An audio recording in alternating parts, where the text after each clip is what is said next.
Hello everyone, welcome back to my channel. So let's analyze the gold chart. So before analyzing the gold chart, let me tell you one of the important thing. So this is a month of December, and generally in month of December the volatility in gold usually low because the high net worth individuals, traders and the big institutions and banks are inactive in month of December.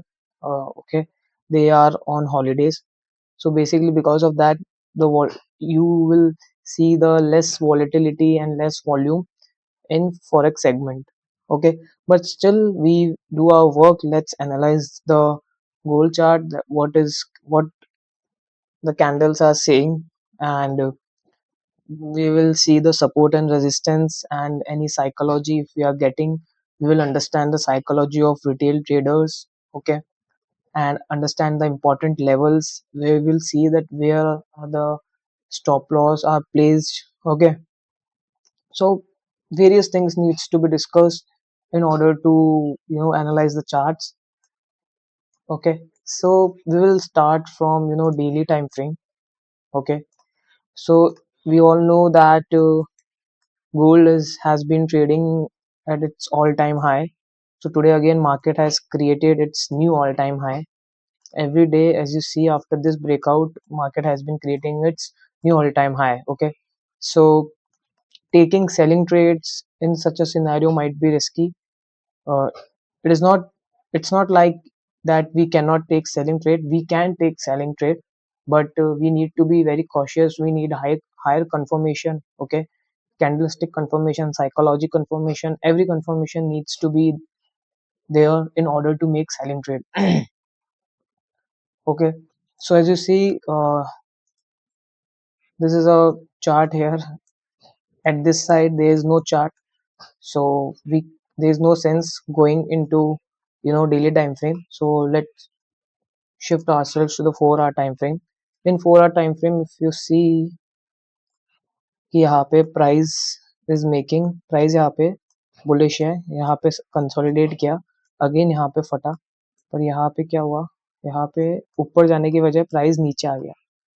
ठीक है, अब price नीचे आ गया, अब इतना नीचे आ गया कि जो रैंडम बायर्स थे उनको भी टाइम मिल गया यहाँ पे. तो जैसे यहाँ पे ब्रेकआउट किया और बायर्स आए, उन सबको यहाँ पे निकाल दिया. अब मार्केट ऊपर जा रहा है. ठीक है, तो 4 आवर्स में अपने को बस इतना ही समझ में आया. अब अपन 1 आवर में देखते हैं. सो 1 आवर में भी यही है कि यहाँ पे प्राइस आया. ठीक है, सेलर्स को इनविटेशन दिया फोमो में, सारे सेलर्स को यहाँ तक निकाला. अब जैसे ये पुल बैक हुआ तो इस ब्रेकआउट के बाद बायर्स एंटर हुए, फिर वापस उन बायर्स को निकाला. ठीक है, इधर वापस बायर्स को पुल बैक पे मिली एंट्री. जो बायर्स इस ब्रेकआउट पे नहीं घुसे, मतलब जो इस रैली में नहीं घुसे, अब उनको प्राइस यहाँ पे पुल बैक पे मिल रही है तो वो बाय कर रहे हैं यहाँ पे. पर उनके एसएल यहाँ पे नीचे है, तो उनके एसएल जैसे ही हिट हुए, यहाँ पे उनके एसएल हिट हो गए. अब जैसे ही प्राइस ने ब्रेकडाउन दिया यहाँ पे सपोर्ट लेवल का, तो सेलर्स आ गए. अब उनको ट्रैप करने के लिए मार्केट ऊपर जा रही है और market has been creating the new all time high. So ये अपन ने 1 आवर टाइम फ्रेम में समझा. अब अपन देखते हैं 30 मिनट्स क्या कह रहा है. Okay, so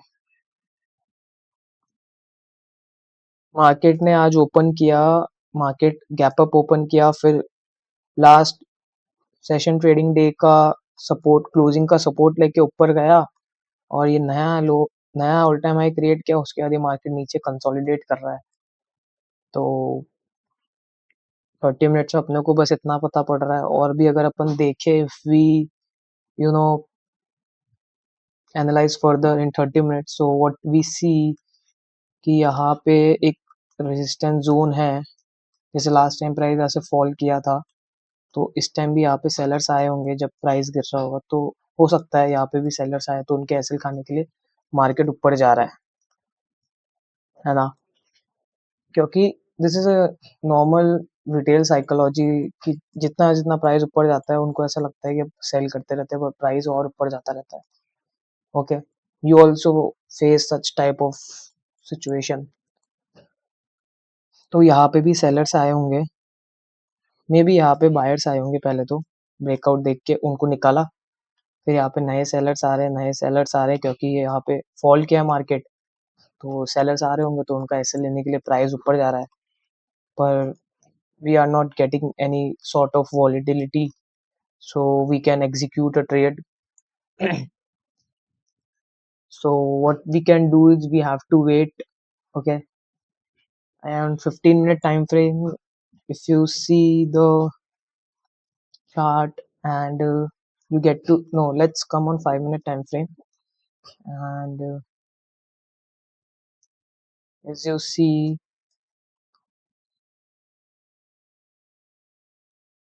okay, so as you see यहाँ पे लास्ट डे यहाँ पे जो भी बायर्स आए थे उनको निकाला, सेलर्स को मार्केट निकाल रहा है, सेलर्स को मार्केट निकाल रहा है, ओके।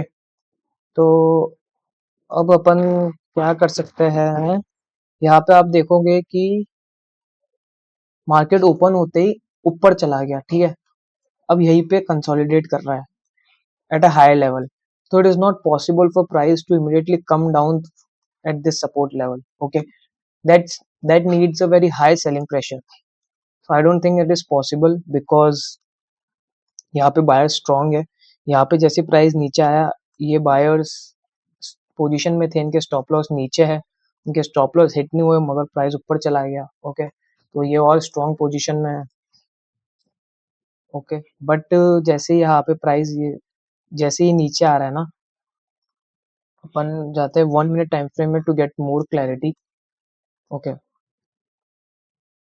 तो यहाँ पे व्हाट यू सी, ये एक रेजिस्टेंस जोन है यहाँ पे, ये तो प्राइस यहाँ पे आ रहा है तो सेलर्स एक्टिवेट हो रहे हैं, यहाँ पे एसएल रख रहे हैं अपना, मेरे को ऐसा लगता है यहाँ पे सेलर्स एक्टिवेट हो रहे हैं, तो प्राइस ऊपर जा सकता है इनके एसएल खाने, ओके, बट अगर अपन रेजिस्टेंस लेवल पे बाय करेंगे, यहाँ पे अगर अपन ने बाय कर दिया तो there is a high probability कि प्राइस यहाँ से नीचे गिर जाएगा अपना एसएल खाने के लिए, क्योंकि देखो लास्ट टाइम यहाँ पे भी जिसने बाय किया उनका एसएल खा लिया, यहाँ पे जिन्होंने बाय किया उनका एसएल खा गया, यहाँ पे जिन्होंने बाय किया उनका एसएल खा लिया, तो this would be a very risky trade if we go long here, ऐसा नहीं है कि ये बहुत ज्यादा रिस्की हो सकता है, प्राइस यहीं से निकल जाए ऊपर, ओके, पर रेजिस्टेंस लेवल के नीचे अगर प्राइस ट्रेड कर रहा है तो taking buying position might be a risky one, so अपन कब बाइंग पोजीशन ले सकते हैं, आई थिंक कि यहाँ पे एक सपोर्ट है एज यू सी, और यहाँ पे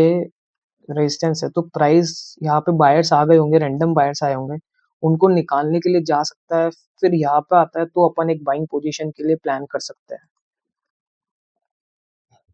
as per my analysis, okay, पर also we can make a selling position as well यहाँ पे, पर सेलिंग के लिए भी अगर अपन सेल करेंगे तो क्या पता मार्केट ने अपना एसएल खा लिया, तो this might be also case, क्योंकि यहाँ पे जैसे सेल हुआ, यहाँ पे जैसे सेल हुआ तो यहाँ पे सेलर्स आ रहे होंगे, क्या पता उनका एसएल खा लिया हो, खा जाए, तो दोनों प्रोबेबिलिटी है यहाँ पे, we have to take the risk as per our risk appetite and as per our trading plan, तो अभी we are not going to execute any trade until we get a higher confirmation, okay, so यहाँ पे जैसे यहाँ पे देखो sellers आए होंगे, कुछ को निकाला हुआ है, प्राइस वापस नीचे जा रहा है, मुझे लग रहा है यहाँ पे जैसे आएंगे सेलर्स वापस एक्टिवेट होंगे और फिर उनको निकाल के अगर प्राइस यहाँ पे नीचे क्लोज होता है वापस तो फिर अपन सेल कर सकते हैं इस लेवल तक के लिए, ठीक है,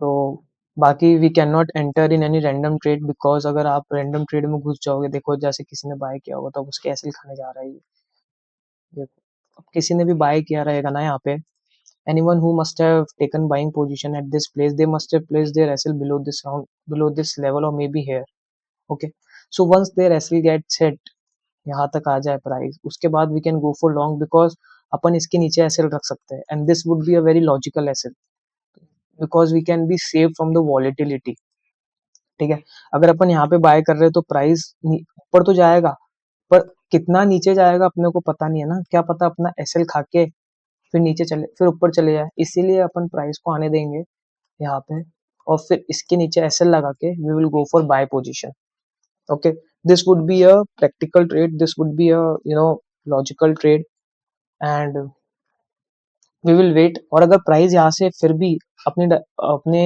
एंट्री पॉइंट पे नहीं आता है और यही से सीधा निकल जाता है, तो it's okay, we will accept it, we won't enter in FOMO, we won't see. अगर अपन यहाँ से ब्रेकआउट देख रहे हो तो we will not enter in breakout, because why, because this is not a part of our trading plan. और अगर यहाँ से ऊपर भी चले जाता तो चले जाता, इट्स ओके। रोज मार्केट खुलेगा, रोज अपॉर्चुनिटी आएगी, एक ही ट्रेड में सारा पैसा थोड़ी ना कमाना है अपने को। Okay, so this is going to be a strategy. We will wait. What we can do is, uh, let me explain you again. So this is a 15-minute time frame. We need a higher time frame confirmation in order to execute our trade. Okay, तो यहाँ पे price ले रहा है, एक resistance ले रहा है। अब अपन देखेंगे कि एक बार यहाँ पे सेलर्स को निकाल देंगे और फिर यहाँ पे नीचे आने लगे तो अपन एक सेल पोजीशन ले सकते हैं यहाँ के लिए। ठीक है, this is a plan number 1। और प्लान नंबर 2, अगर यहाँ से प्राइस नीचे गिर रहा है, जैसे इसकी लिक्विडिटी ले लेगा, तो we can go for long, we can go for long keeping our SL at this level. Okay, so this can also be a trade। और बाकी अगर यहाँ पे एक बड़ी कैंडल बंद हो जाती है 15 मिनट कैंडल की, तो अपन पुल बैक पे एक बाय पोजीशन ले सकते हैं। So these three trading plan I have made। Not, do not try to take, I will not try to take, a bigger target, because market is not in a mood to give a movement. Okay, it's, it is getting consolidated for, I think for rest of the day today it's going to be consolidated here only. So I will take 1:1 or 1:5 risk reward ratio. Okay, so that is how you analyze the chart from higher time frame to lower time frame, and you analyze the important levels, you understand the psychology, that where the buyers or SL have put their SL, and you will understand the support and resistance। okay, जैसे कि यहाँ पे market ने एक support बना रखा है, यहाँ पे एक ये रेजिस्टेंस बना रखा है। ठीक है, नीचे यहाँ पे बायर स्ट्रॉन्ग है, तो price is not possible for price to immediately come down. Okay, so all these types of things needs to be, needs to be have in our mind, so that we can analyze the chart properly without entering any trade in FOMO. Also, whatever you have decided your trading plan, execute in that way only. Do not enter if you see any volatility. If you, let's say if price is going upper side from here only, so by seeing the volatility I cannot enter in FOMO, okay, or get my SL hit. Let the price come to your level, and until then watch market carefully, be patient, and execute a trade that should be aligned from your trading plan. Okay, so that is for today. Thank you so much.